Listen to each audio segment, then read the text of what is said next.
Assalamu alaikum wa rahmatullahi wa barakatuh. Wa alaikum salam wa rahmatullahi. Naam, awali tena na tena hatuna budi kumshukuru sana Mwenyezi Mungu mtukufu kwa kutujaalia uhai huu ambapo lengo lake kubwa ni kuendelea kutekeleza aliyoyaagiza na kuyaacha yote aliyoyakataza. Na hili ndilo jambo kubwa. Ndugu zangu wanafunzi wa Al-Hassan Mwinyi na wanafunzi wa shule zote Tanzania na nje ya Tanzania ambao wanafuatilia elimu ya dini ya Kiislamu.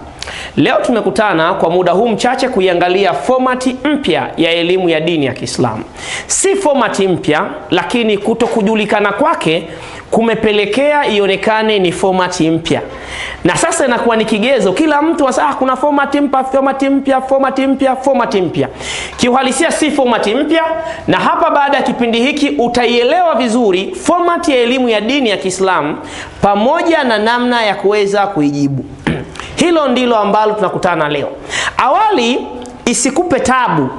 Nini maana ya formati? Formati ni mwongozo unaoelekeza jinsi maswali yatakavyokuja. Basi maana ya formati ni mwongozo tu unaokuelekeza kwamba jinsi mtihani wako utakavyokuja. Ujibuji na ile kontenti ni ile ile. Formati ya elimu ya dini ya Kiislamu kwa kidato cha 4 ilianza mwaka 2019. Ambao sasa ni muda mrefu, lakini utashangaa kila mtu bado anaamini kwamba ni formati mpya. Hapana, si mpya. Katika formati hii ya elimu ya dini ya Kiislamu ya 2019 ina utofauti na formati ya elimu ya dini ya Kiislamu ya kabla ya 2019. Miongoni mwa utofauti wake, kwanza, formati hii ambayo hivi sasa ipo ni ya mtihani mmoja. Zamani kulikuwa kuna mitihani miwili. Elimu ya dini ya Kiislamu paper 1 na elimu ya dini ya Kiislamu paper 2. Lakini hivi sasa ni mtihani mmoja. Kwa hilo ndio tutakaoenda kuliangalia leo, jinsi mtihani wa elimu ya dini ya Kiislamu ulivyo kwa formati hii na namna ya kuweza kuijibu. Ndugu yangu, mwanafunzi, mwalimu na yeyote mdau wa elimu ya dini ya Kiislamu Tanzania, mtihani wa elimu ya dini ya Kiislamu ni mtihani mwepesi na ni tofauti chache tu za kutokuweza kujua kuujibu, lakini ni muhimu. Katika mtihani huu wa elimu ya dini ya Kiislamu ya formati hii una maswali 13. Utapambana na maswali 13.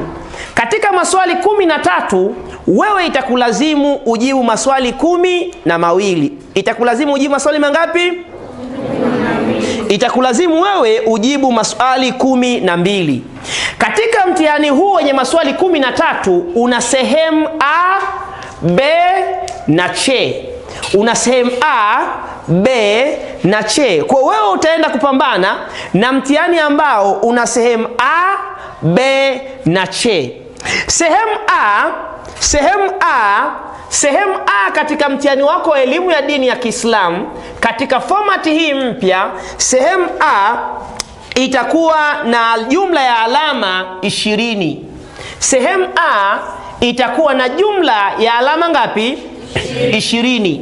Sehemu A, hata wewe mwalimu ambaye unatunga mtihani kwa kupitia hii formati mpya, lazima uangalie sehemu A itakuwa na alama 20.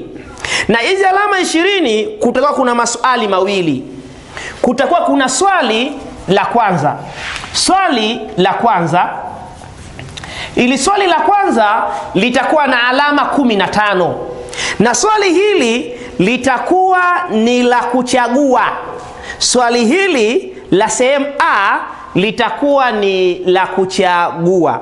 Unapewa swali, halafu unapewa A, B, C, D. Wewe unachagua jibu lilo sahihi. Tunaelewana vizuri eh? Kwa mtihani wetu wa formati hii utakuwa na takribani maswali 13. Wewe utajibu maswali 12. Sehemu A itakuwa na maswali mangapi? Wavulana itakuwa na maswali mangapi? Na maswali haya mawili, swali la kwanza litakuwa ni la kufanya nini? La kuchagua. Utachagua jibu lililo sahihi. Sawa sawa eh?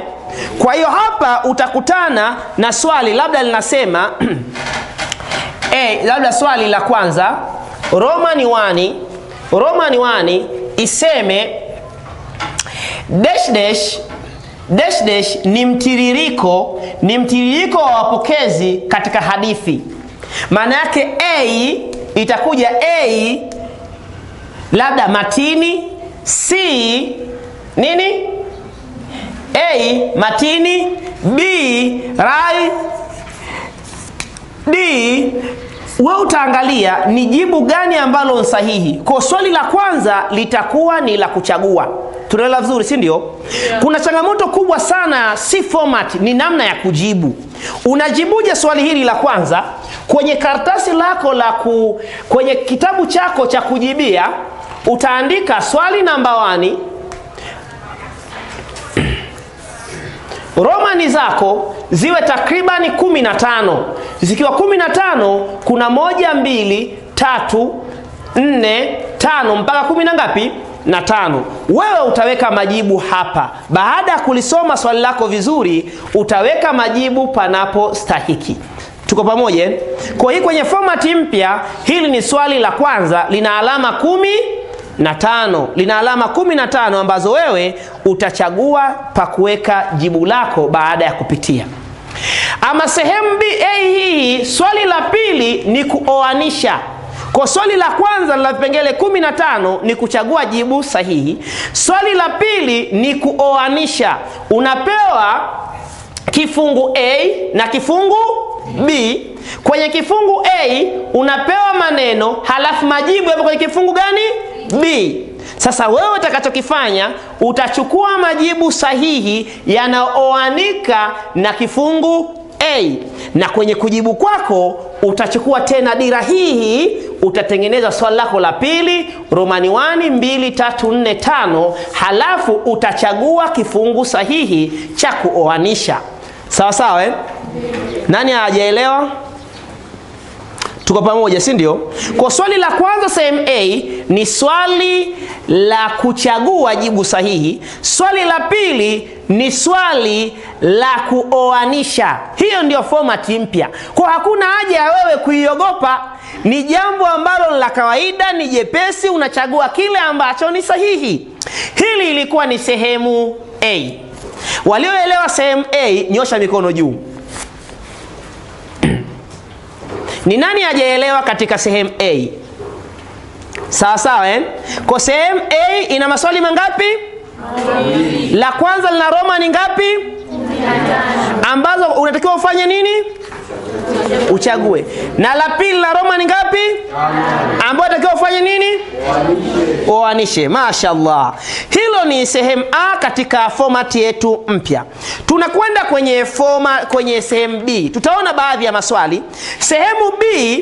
Sehemu B katika mtihani huu wa format mpya, sehemu B kwenye mtihani wetu huu wa format mpya, sehemu B yenyewe itakuwa na jumla ya maswali 7. Sehemu B itakuwa na jumla ya maswali mangapi? 7. Sehemu hii itakulazimika ujibu kwa ufupi maswali yote 7. Attention kidogo. Hapa utajibu kwa ufupi. Usijibu kwa mfumo wa insha. Hapa utajibu kwa nini? Kuna utofauti. Mtu akikuuliza unaitwa nani na akasema jielezee. Sawa sawa, eh? Unaitwa nani? Naitwa Abdallah. Jielezee tukuelewe, unaweza ukazidisha. Kwenye sehemu B hapa utajibu kwa ufupi. Na yapo maswali mangapi? 7. Kwa wewe mwanafunzi unanitazama kupitia channel yetu ya ZVP Online TV, au wewe unanisikiliza hapa leo, katika sehemu yetu sehemu B, wewe utajibu kwa ufupi na yapo maswali mangapi? 7. Maana yake lipo swali la 3, la 4, la 5, la 6, la 7, la 8 na la ngapi? Na la 9. Hebu uelewa swali hili. Kwa mfano wa swali hili anasema, swali la 3, eleza hekima za Qur'ani kushuka kidogo kidogo. Tunaelewana, eh? Eleza hekima za Qur'ani kushuka kidogo kidogo. Sote tunafahamu kwamba Qur'ani imeshuka takriban miaka mingapi? 20 23. Sasa kuna hekima gani za Qur'ani kushuka miaka 23? Swali hili likija kwenye sehemu B, wewe usiende kueleza kama insha, weka katika pointi tu. Sababu ya kwanza ili ieleweke, sawa sawa. Ya pili ili ihifadhike, sawa sawa. Na ni kwa ufupi, tuko pamoja. Eleza aina 3 za tauhidi. Utaeleza namba 1, tauhidi rububia, tauhidi asma wa sifa, tauhidi ibada, sawa sawa. Kwa hiyo sehemu B ni maswali, uyajibu maswali 7 na uyajibu kwa ufupi. Uyajibu kwa nini? Kwa ufupi. Inaeleweka vizuri? Jamani, ni ngumu hiyo. Kwa hiyo format ya elimu ya dini ya Kiislamu ni nyepesi. Ni nyepesi kwa anayetunga, na niombe nishauri walimu wote wa elimu ya dini ya Kiislamu tutunge kwa kupitia mwongozo huu wa format mpya au format ya elimu ya dini ya Kiislamu, ili kuwaandaa vijana wetu vizuri waweze kujua namna ya kujibu kupitia format hii mpya. Kwa hiyo sehemu hii ni sehemu unajaza kwa ufupi. Tuko pamoja? Wangapi wameelewa? Nyosha mikono. Walioelewa namna hiyo. Kwa hii naielezea, kisha tuangalia namna ya kujibu. Kwa hapa kwanza uelewe kwamba sehemu B utatakiwa ujibu maswali kwa ufupi. Maswali mangapi? 7. Maswali mangapi? 7. Unayajibu kwa insha? Unayajibu kwa nini? Kwa ufupi. Sawa sawa. Tutaona namna ya kujibu. Ama ya mwisho sasa, ya mwisho ni sehemu C.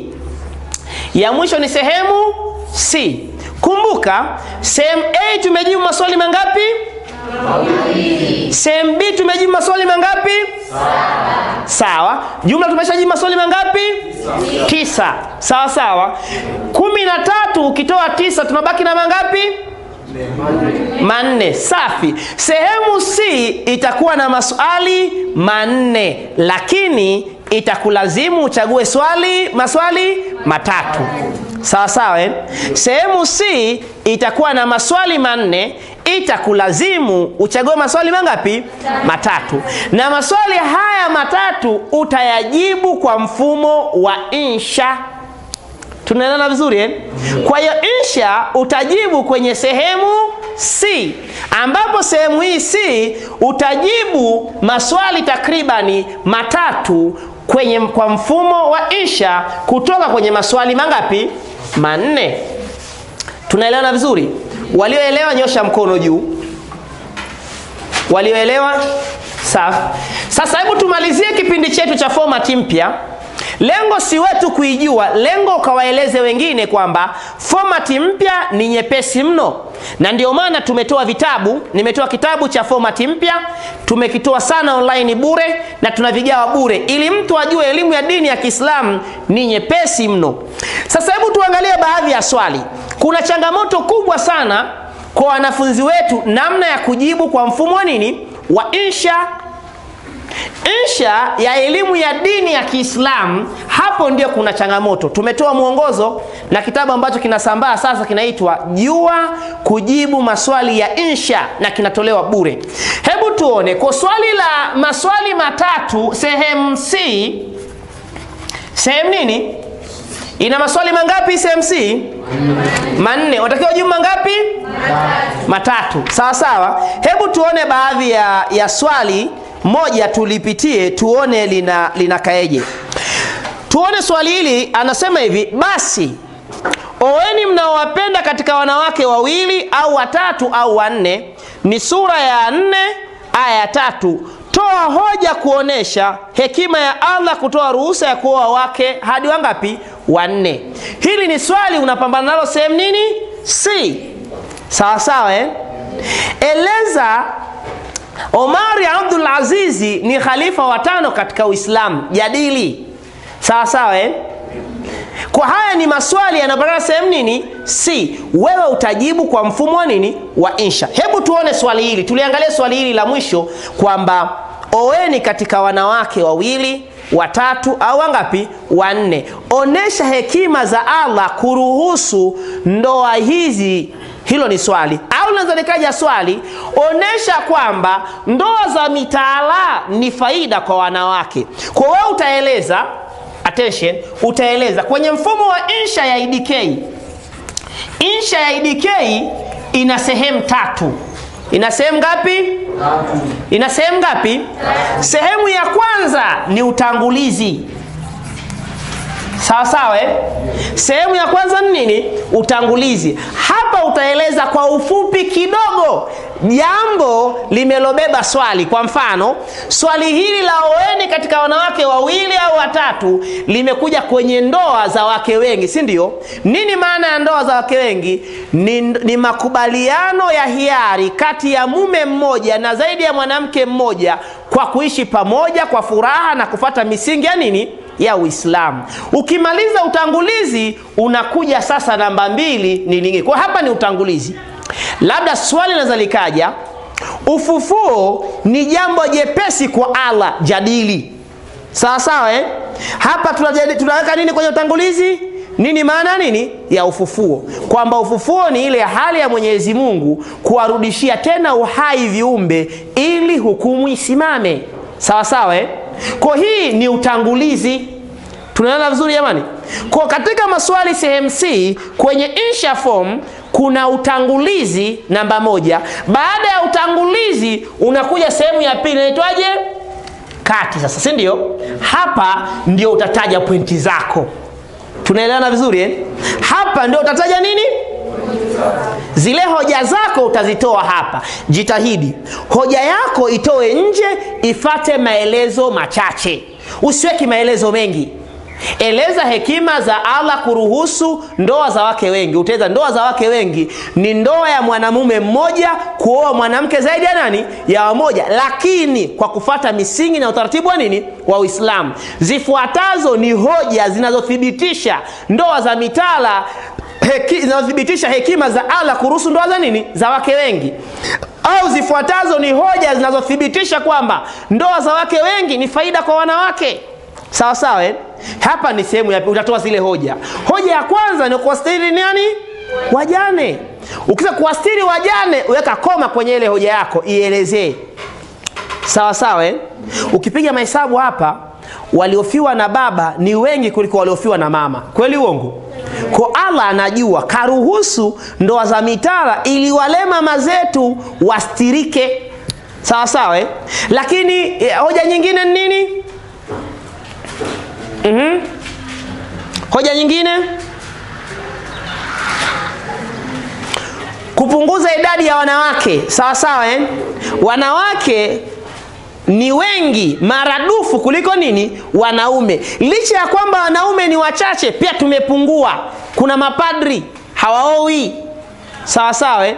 Kuna wengine si wazima, kuna wengine ni wazee. Kwa hiyo hapa sasa utaeleza kwa ufinyu kila pointi. Baada ya hapo, hii ni hatua ya pili ambapo ni kati ya insha yako. Halafu ya tatu ni hitimisho. Ni nini? Hitimisho utaeleza kwa ufupi kidogo sasa lile general la swali lako, kwamba hoja zote hizo zinaonesha hekima ya Allah kuruhusu nini? Mwanaume mmoja kwa wanawake wengi, na ni ukweli usiopingika, ni faida kwa wanawake. Tunaelewana eh? Leo tulikuwa tunaangalia hali ya mtihani wako wa elimu ya dini ya Kiislamu, jinsi ambavyo utakavyokuwa. Hivi kuna mtu anasema haieleweki? Hebu walioelewa nyosha mikono juu. Walioelewa, sasa mtihani wa elimu ya dini ya Kiislamu utakuweje? Ni nani ameelewa kiwango ambacho anaweza akamuelewesha mwingine? Nyosha tena zaidi. Yaani kwamba ukamueleza bwana, mtihani wa elimu ya dini ya Kiislamu utakuwa na maswali 13. Unajibu maswali mangapi? 10. Unakuwa na maswali mangapi wenyewe? 13. Unajibu maswali mangapi? 12. Una sehemu ngapi? Sehemu nini na nini? Sehemu A unajibu maswali mangapi? 2. Na sehemu B? 7. Sehemu C? 3. Mashaallah. Basi hilo ndio lilikuwa ambalo liko hivi. Tukutane kwenye kipindi kijacho, Mwenyezi Mungu akitia kheri, cha kujibu sa maswali haya kila sehemu. Sehemu A maswali yanatoka ni maswali yapi na unayajibuje? Tumeona kwa ufupi hapa. Utatengeneza draft yako na kujibu swali namba 1 Romani 1 mpaka 15 ni A, C, B, D na kuendelea. Na swali namba 2 ni kuoanisha. Swali namba 3 ni kujibu kwa ufupi. Kujibu kwa nini? Kwa ufupi. Anaweza akaeleza. Hebu tumalize ile swali la 3. Lina changamoto sana. Mtu anaulizwa kwa ufupi, anataka ajibu kwa urefu. Sawa sawa? Yaani unaulizwa bwana, unaitwa nani? Hivi ulikuwa unijui bwana? Yaani maisha yako yote ulikuwa unijui mimi ni nani? Shekhe, mimi jibu kwa ufupi. Unaitwa nani? Naitwa Abdallah Juma. Sawa sawa Kwa hiyo kwa mfano unauliza swali nini anasema hivi, taja masharti ya swala. Taja masharti ya nini? Ya swala. Usianze kama swali hili ni sehemu B, usianze kusema sasa swala ni kusimamisha swala. Masharti ya swala, la kwanza ni nini? Stara. Weka hivi. Namba 2 nini? Wakati. Sawa sawa au kuchunga nini? Wakati. Namba 3 tahara. Sawa sawa. Namba 4 kuelekea. Umemaliza. Mnaelewa vizuri jamani? Hapa umemaliza. Swali hili likija sehemu C haujibu hivi. Sawa Kule utajibu kwa mfumo wa nini? Wa insha. Basi tunamwomba Mwenyezi Mungu atujalie jambo hili liwe la kheri kwetu na kwa wengine wote. Semeni amin. Na wewe ndugu yangu, endelea kufuatilia ZVP Online TV. Tutakuwa na kipindi maalum kinachoitwa Nusura ya elimu ya dini ya Kiislamu Tanzania ni mambo 7. Kwa leo tumetoa katika awali kwa format mpya ili kuondoa vile vigumizi vya watu kwamba format mpya ni ngumu. Hivi ni ngumu hii? Hii si ngumu kabisa. Mwalimu, tunga mitihani yako kupitia muongozo huu wa format mpya, na wewe mwanafunzi anza kujipa maswali kupitia format mpya. Wabillahi tawfiki. Assalamu alaikum warahmatullahi wabarakatuh.